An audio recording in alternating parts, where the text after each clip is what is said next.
Hey guys, it's Audra. Welcome back to another video. So today we're going to talk about gastroparesis, bloating, stomach pain, slow digestion, all of that type of stuff. Now, I have a few disclaimers that I want to make.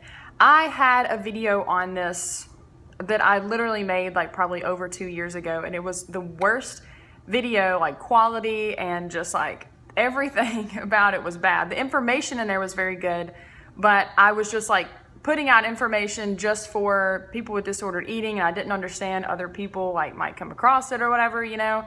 So long story short, I did the gastroparesis video, and I think it confused not people with disordered eating, but other people who have gastroparesis, which basically is just your stomach is basically paralyzed. They came to the video and they were like, wait, this isn't how you heal this, blah, blah, blah. It's not able to be healed and all this kind of stuff. And so I just decided because it was confusing and because I wasn't just, more clear with the information for the specific audience I was talking about, I just decided I'm going to take this down because I was getting so many comments about, oh my God, this is wrong, blah, blah, blah, whatever. And this information and that information in that video might be wrong for you if you have gastroparesis for whatever other reason. But this video is for people who are coming from a background of either disordered eating, abuse with laxatives, diuretics, colonics, enemas, diet pills, overexercise, and maybe not just intentionally doing those things, but maybe you just said, hey, I want to lose some weight, and you did it for like a really healthy purpose and you had good intentions behind it or whatever.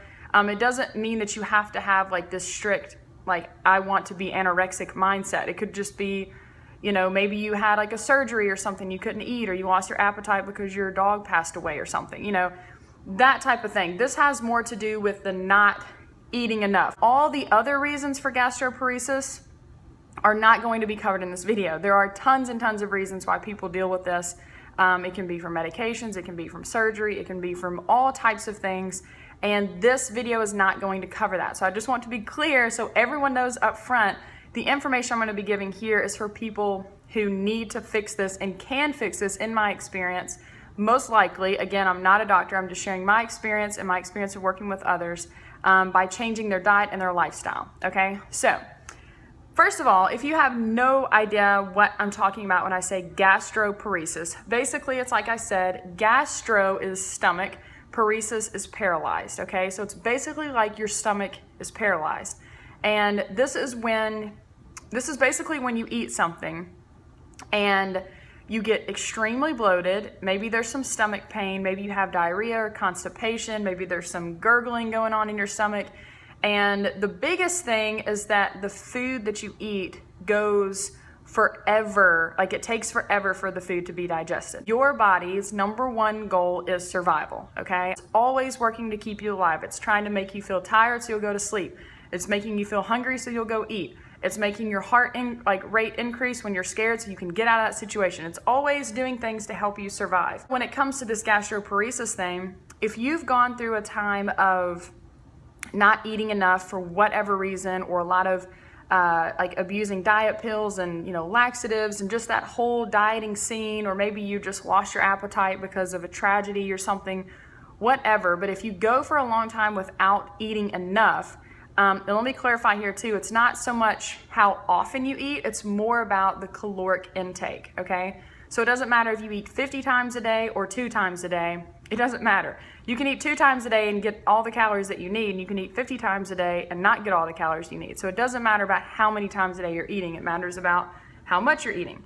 So if you go for a while and you stop eating enough, basically your body starts to slow down, okay? Everything slows down. Your thyroid slows down, your sex hormones slow down, your metabolism slows down, everything starts slowing down, and so does your digestion. And the thing with the digestion is that when this happens with the gastroparesis, it can take 2 times, sometimes up to 3 times as long for the food in your stomach to digest than normal, okay? So maybe you can think back to when you were a kid and you would eat like a sandwich or something and it would be digested and ready to go in like an hour or 2, 3 hours, depending on what you ate. And then you were hungry again and like you could feel like, I don't have any food in my stomach. I know that it's gone, like it's been digested or whatever. But with gastroparesis, literally this food can sit in your stomach for hours and hours and hours. And it can be to the point to where you eat breakfast at 8 o'clock in the morning, and then at night, by 9 o'clock or something, you like burp and you taste the food that you had for breakfast. Like it's still in your stomach.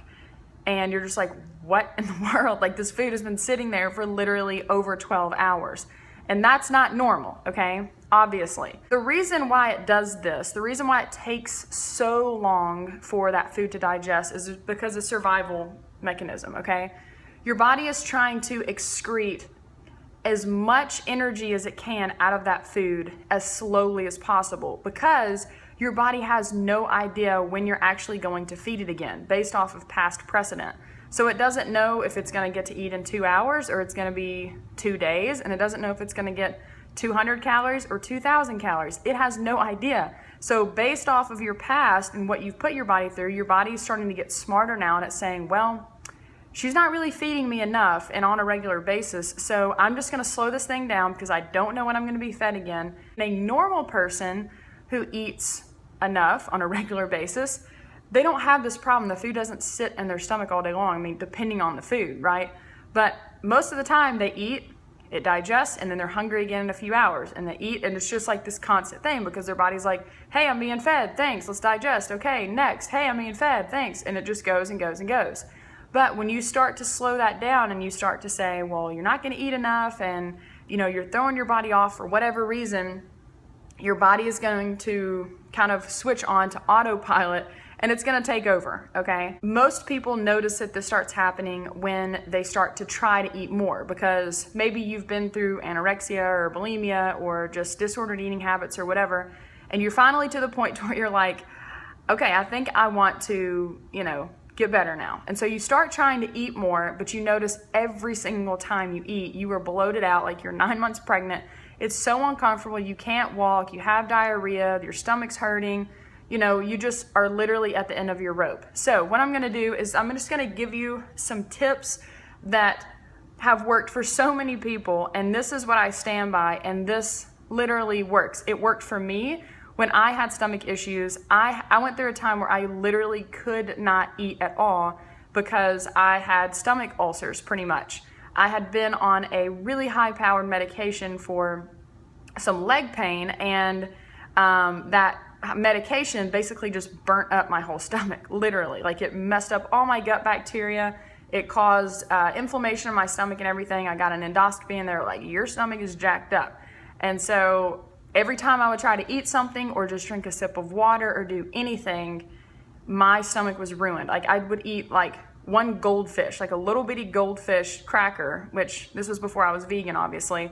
And I would bloat out like I was pregnant for the rest of the day. It was that bad.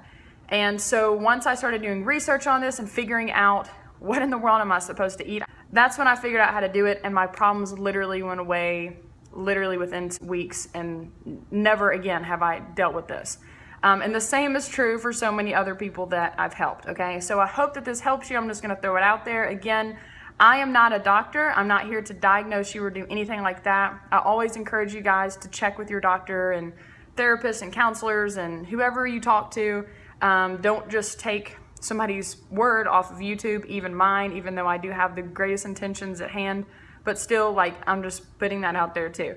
A lot of people think the best thing to do is go fill up on really healthy, fiber-rich foods, right? Like get your vegetables and your fruit, eat the healthy foods that have tons and tons of fiber and tons of water in it that will fill you up, and it's really healthy on your system and all this kind of stuff.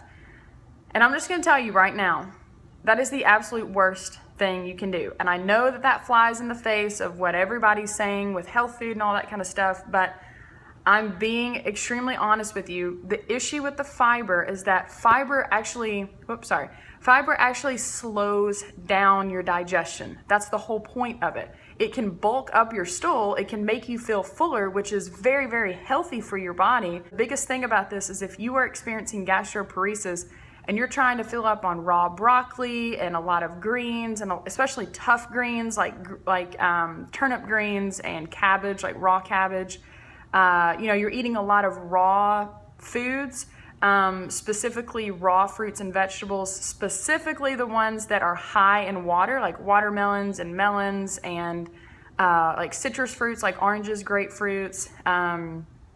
Trying to think, really any fruit and vegetable. That can be an issue for you. Number one, you're going to have an awful time trying to digest the stuff at this point. And not only that, but it can actually be extremely dangerous because you can form what's called a bezoar, okay? And a bezoar is when all of this fiber and vegetable matter gets in your stomach and your stomach isn't ready to digest it just yet. It's been so weakened from your past decisions of disordered eating or not eating or whatever you've done to where it's like, I can't handle this right now. And it sits in your stomach and basically it rolls into a ball and it can block like your intestines, okay? I'm not kidding. You can look this up yourself. It is a serious ordeal, and you literally, to get it out, you have to go and have it surgically removed. And this happens a lot for people. That's not to say that fruits and vegetables and all that aren't literally the healthiest foods on the planet. They are. I always talk about that. But for someone who is coming from, like literally, like just coming from a past of restriction and all that kind of stuff, you want to ease yourself into these foods. And I can promise you, you're gonna be okay if you like wait a week or so or a few months before you have a big salad, okay? Like life is gonna go on. The sun's gonna come up tomorrow, I promise you. Just because you don't have a giant 2-pound salad every night and, you know, be pregnant for the next 12 hours, things are gonna be okay. This is what I advise you guys to do who have this type of thing.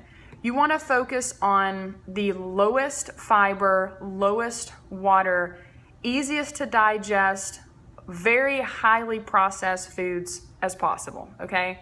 And I know you're thinking, who are you out here? You're giving all this like anti-health advice and all this stuff. This is not anti-health advice. I'm telling you, it will get you to where you need to go, because you have to look at this as a marathon, okay? It's not a sprint. It's not just, well, you know what, I abused my body for years and years or months and months, and now I just want everything to be fixed. And it doesn't happen like that. Your body has been through a lot of damage. Your mind has been through a lot of damage, and it needs a chance to heal, okay? So what I suggest is that you eat foods like white rice, pasta, bread, rice cakes, you know, something like a carb source like that that's very low in fiber, but it's easy to digest. It's easy on your stomach.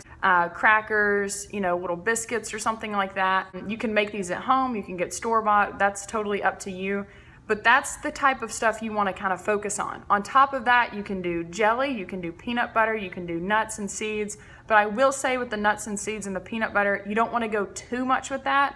You can try it, like everyone's a little bit different, but the high fat content of that can kind of cause a little bit of issues for some people, just based off of experience. It can.